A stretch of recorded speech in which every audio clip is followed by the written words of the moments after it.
Às 5h30, começaram as batidas na porta de entrada. Não eram batidas normais, eram batidas de cerco, batidas de conquista, como se alguém tentasse, não apenas entrar, mas tomar posse do lugar. Svetlana, ainda de pijama, agora gelada e perfeitamente desperta, pousou a xícara, atravessou o corredor e abriu a porta. No batente estava Lyubov Petrovna, imponente, vermelha de frio e de raiva, os olhos brilhando, segurando sua enorme bolsa como um troféu. Um cheiro de terra úmida e de álcool já pairava ao redor dela. Finalmente, ainda estava dormindo? Ela lançou, quase empurrando a porta com o ombro. Olha o que eu trouxe para vocês: batatas frescas da horta e licor caseiro, excelente para a saúde. Svetlana não se afastou. Ela permaneceu no vão da porta, de braços cruzados. Ela não sorriu. Ela não fez a cortesia automática.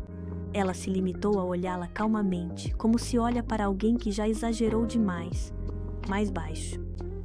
As pessoas estão dormindo? E seu filho também. Essa frase teve o efeito de um soco invisível. A sogra ficou um segundo imóvel, como se precisasse recalcular a cena. Svetlana não deveria resistir a ela tão cedo, de forma tão direta, tão fria. Mas o mais desestabilizador não era a recusa, era a calma. Sem mais nervosismo, sem mais desculpas, sem mais medo.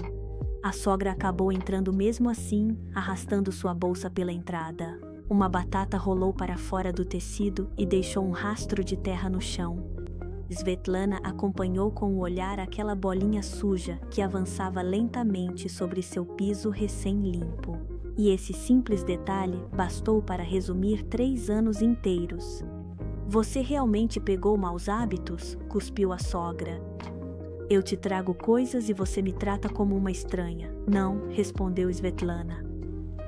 Eu finalmente estou falando com você como se fala com alguém que precisa entender os limites. Em seguida, ela se virou, foi até a cozinha e se serviu de mais café, deixando a sogra para trás com sua bolsa, sua raiva e seu sentimento de estar ofendida pela própria existência de uma fronteira. O barulho acabou acordando Serguei. Ele saiu do quarto, com os cabelos todos despenteados, os olhos inchados de sono, sua velha camisa de dormir vestida do avesso, e parou no limiar da cozinha como um homem que percebe imediatamente que chegou no pior momento possível. De um lado, sua mãe furiosa tirando seus potes, do outro, sua esposa, sentada à mesa, ereta, silenciosa, mas visivelmente decidida a não ceder mais 1 milímetro. Mãe, o que está acontecendo agora? Murmurou ele. O que está acontecendo? Gritou Lyubov Petrovna. Sua esposa está me desrespeitando. Eu venho com comida, com presentes, com o que é preciso para alimentar vocês, e ela ousa me falar de mercado. Serguei olhou para sua esposa. Svetlana apenas deu de ombros e tomou um gole. Foi quase mais forte do que um discurso. Ela não estava implorando pelo apoio dele. Ela não implorava por nada. Ela apenas lhe mostrava a realidade tal como ela havia se tornado. Então, ainda meio adormecido, mas lúcido o suficiente para sentir que algo realmente havia mudado, ele suspirou e disse suavemente: Mãe, são 5h30 da manhã. Ele não gritou, não levantou a voz. Mas essa frase, em sua simplicidade, mudou tudo. Porque pela primeira vez, ele não ficou imediatamente do lado da confusão. Ele nomeou o óbvio. A sogra se virou para ele, chocada. E daí? Eu trago o que vocês precisam para viver, ninguém pediu nada, acrescentou Svetlana. Um silêncio gélido caiu sobre a sala. A sogra começou a tirar seus potes com gestos nervosos, colocando-os sobre a mesa como provas de seu amor desprezado. O álcool âmbar se movia no copo.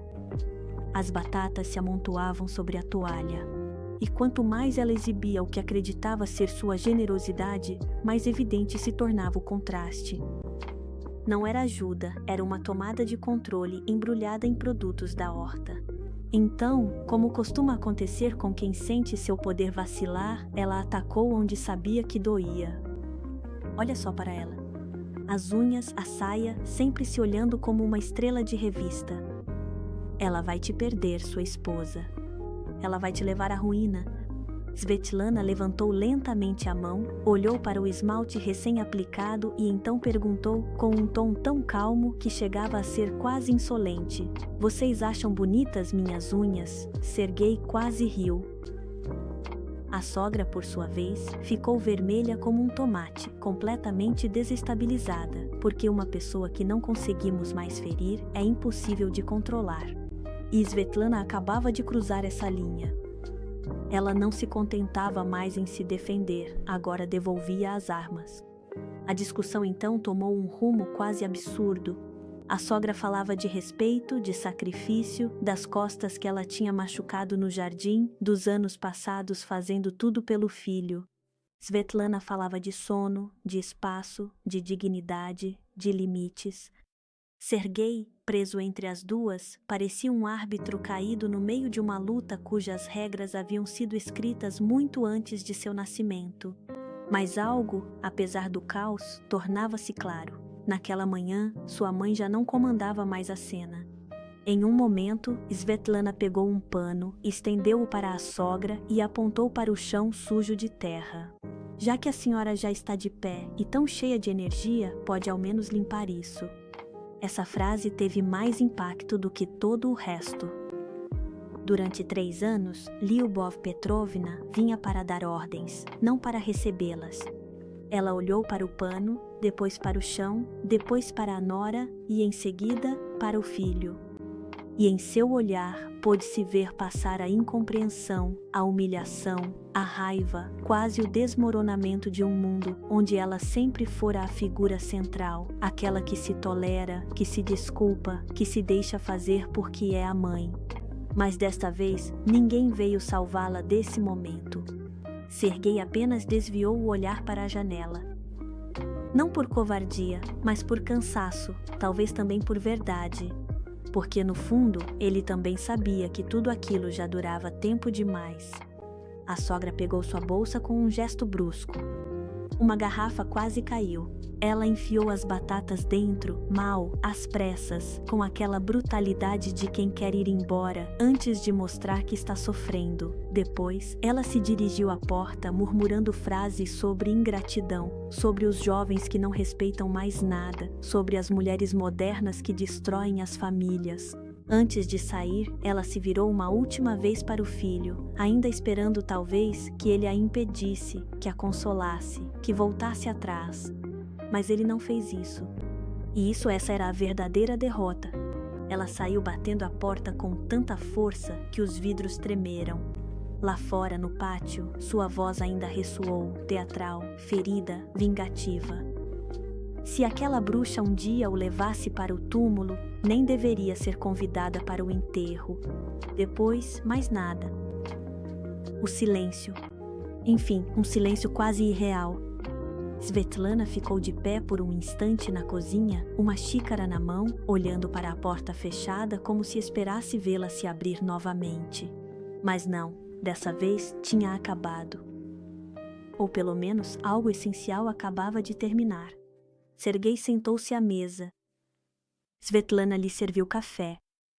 Eles não falaram imediatamente. Eles não precisavam disso. Havia naquela cozinha desarrumada, com algumas marcas de terra no chão e um cheiro de manhã intensa, algo precioso que ele não conhecia havia muito tempo, a paz. Depois de alguns segundos, ele perguntou em voz baixa: "Você acha que ela nos odeia?"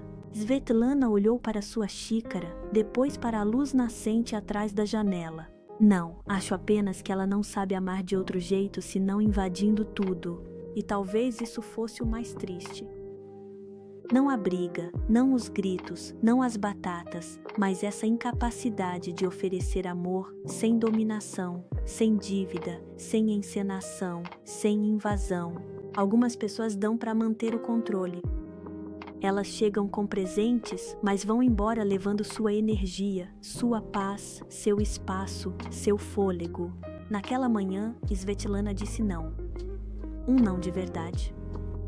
Não um não educado, não um não coberto de risos. Um não adulto, claro, custoso, necessário. O tipo de não que faz as paredes tremerem, mas que salva uma vida interior. Mais tarde, no mercado do bairro, Lyubov Petrovna arrumava suas batatas em uma banca improvisada, o rosto fechado como um céu de tempestade. Ela resmungava contra os jovens, contra as mulheres de unhas feitas, contra esse mundo de cabeça para baixo. Uma vizinha a escutava com um ar de compaixão.